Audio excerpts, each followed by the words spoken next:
Hey guys, how y'all doing? Good morning, good evening, good afternoon to others around the world. Welcome back to another Pokemon Unite video featuring CINDERACE coming through that jungle in a Master Rank game. Today we're playing in a stack, playing against another stack who probably is going to have trouble with us this game versus our team composition. With a Mamoswine, you got a Blissey, you have a Decidueye, and a Wigglytuff, and me, CINDERACE.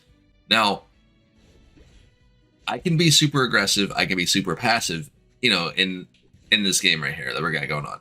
But I cannot play Pokemon Unite, I can't play League of Legends, I can't play any FPS, you know, any game in general passively. I've never ever been a passive player. It just doesn't work for me. Even though play safe and win should kind of like, you know, play passive, you know, right? Play safe and win, right? No, it just doesn't work for me.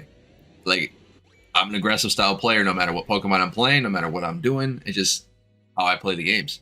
Now, doing so, that means we're taking Blaziken today. We're not playing with Pyro Ball. I know Blaziken has been nerfed just now. It got nerfed in terms of damage, but that's not where Blaziken is relevant. That's not where Blaziken needs to be nerfed at overall. Blaziken wasn't out here doing ridiculous amount of damage. It was not. So I feel like this nerf to Blaziken was a little bit uncalled for, and they nerfed it incorrectly. But we're not going to get into that. It is what it is. I'm just a content creator. I'm just a fan of the game. I'm not a developer. You know what I mean? But hey, you guys know better. It's your game, right? But whatever, dude. They buffed Pyro Ball. They buffed Feint. For those of you that don't know, with Feint, this ability can basically iframe any ability in the entire game. What that means is you can dodge any ability in the entire game with Feint. And what they did with this ability was they gave it increased movement speed, which is fantastic. And then Pyro Ball, they buffed the damage. They want us to start actually playing with Pyro Ball and not play with Blaziken anymore, but there's no point. Just because Blaziken is the better of the two abilities in forms of passive and forms of aggressiveness. It's just a better ability overall. Whereas in this metagame, Blaziken, I think, is just still top between the two. Now, again, Pyro Ball does a ridiculous amount of damage. It really does. It chunks teams down. It really hinders them, especially if you can get a nice Pyro Ball in a line and hit up multiple targets at the same time.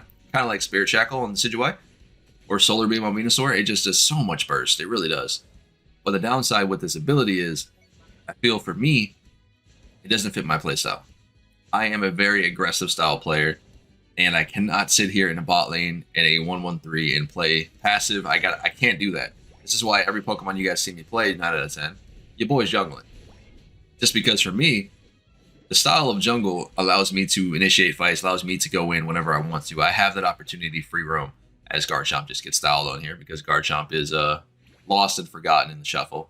You know, he's always going to get kited out. He's always not going to be relevant in the game until they change his abilities, but it is what it is. Again, not a developer, just content creator, boys.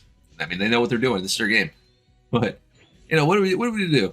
We're coming back in the jungle, getting these double buffs, and hopefully team can stay relevant in the top lane. I know they're struggling up there with the, we call it the Rotom. I guess I'll move up there and see what we can do. Now, when it comes to playing CINDERACE here, it's all about your positioning, right? Which makes sense, you know, play safe and win. But when you have a team like this, you got a Wigglytuff, you got a Blissey, you have to rely on your squad. You have to. Because as a CINDERACE player, you're not the tank, you're not the front line. You are basically the middle, I guess you could say, or the backbone of your team. You're only as strong as what your team allows you to be. If you don't have that front line, that don't have that support, you're pretty much useless. Because you cannot just face tank a whole 1v5 team. It's just not going to happen. Like, I'm talking like a competent, good team. I don't care if you guys are like, well, you know, I've got pentakills 1v5. You know, okay, cool. Nice standard game, bud. Nice playing against bots. Nice playing against bad teams. It's not going to happen 9 out of 10 in a relatively good team. It just doesn't work like that. But when you're sitting here, you're playing in a stack in which they know your play style, they know how you play, and they're ready for it. They're here for you. Whereas Blissey right now, you know, Ash is doing great, backing me up, giving me those heals, popping that Unite move. But right. Where's it at? Nice job. Good job, buddy. Team's coming up here, getting that rotation off. We're getting these free kills. At the end of the day, we shouldn't be here fighting in mid. But look what's coming up. See that Dreadnought in that bot lane? You think that enemy team's paying attention to that Dreadnought? No. They're just like, gotta kill the team. Gotta get these kills. Gardevoir being level 8 instead of farming. Hitting level 9 to get her Unite move. Being relevant. Not happening. It's not gonna happen. It just doesn't make any sense to me sometimes. But hey, it is what it is. You constantly take these carry Pokemon like Cinderace, Gengar, Greninja, you feed these Pokemon. Every single game, you guys feed these Pokemon kills. You give us the kills. We can snowball, we can carry, as long as you guys protect the carries. I see. Me being dumb, getting caught out, putting myself in a bad position there, really is going to cost us this goal here. That was all my fault because of my positioning there. Sadly enough, I did not see all three of them at the same time. You know, it was too late. As soon as I turned around, they were there. Like, what do you guys want me to do? Everybody gets one. It is what it is. But we get that Snorlax down here in the bot lane trying to score. Hopefully, we can get to the top lane. I don't really care about bot. They should be fine down there. It's the top side with the Rotom, in which could be detrimental to us. Because sometimes, if you guys notice, you could sit here, you could snowball the game, your team could be doing fantastic, right? And then you have one bad fight, and it just topples you. And that's something we're trying not to do. Whereas right now, face check that bush. Not today, bud. We'll wait for our weekly stuff to come up here before I come in. Absol, see you later. Gardevoir, see you later. And I'll take this Rotom and move on with the day. Would I have done that without Wigglytuff? Probably not. I'll be fair with you, probably not. Because I felt like in that situation, now they were super low. Absol and Gardevoir were kind of low, so I might have done it. But in a good sense, no. You don't want to sit here and face check that bush as Gengar, face check that bush as Cinderace, you know, Situation, whatever. It's not something you want to do. Uh-oh, we're in a bad spot. We do have Unite from Blissey. I think if he would have came in originally, we had this fight. But again, I'm in a bad spot right here. So far, it's 1 for 1. If we can get a couple more, this will make a huge worth. Cool. We'll take that. 2 for 3. It's fine. It is what it is. We get Zapdos coming up. Don't care about Dreadnought right now because we won't make it in time anyhow. Hopefully the team can get back and heal up. Oof. That's pretty good, though. We're doing pretty solid tonight. Like, I'm not going to lie. Hopefully, we can keep up the streak.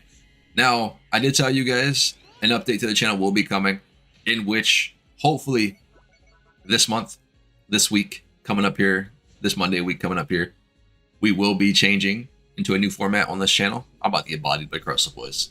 Like, what do you want me to do, man? I can't get away from him. I can't fight him right here in this 1v1. He's just going to kill me. It is what it is. I try to get that little bit of shield and movement speed to get away, but nah. He just acts such me and says no. We'll be back, though. Anyway, this update to this channel is going to be this week. So this Monday coming up here into the week. I will be posting 1 to 2 videos every single day on Pokemon Unite, and or 1 video and a small stream, depending on what's going on throughout the day. But I'm just letting you guys know we're going from 1 video a day to, like I said, give or take 2, or a video and a stream a day for Pokemon Unite. For those of you out there who are excited, hey, rejoice because it's about to happen. As we look at Explosions playing Cinderace and just move on with the day. Yeah, that's right. Come here, girl, get back here. Yeah, that's what I thought. Now, we all hate to see it. This happens all your games. Cinderace players come in, they go to that top bush and Zapdos, bot bush on Zapdos, they steal Zapdos with your Unite move, and you just walk away. What are you going to do? You can't stop me. It's going to happen one way or another. But either way, this has been Pawseplays. Hopefully you guys do enjoy this style of play, this content. I've been posting on my channel. I've been trying to upkeep, make sure you guys have content every single day with Pokemon Unite.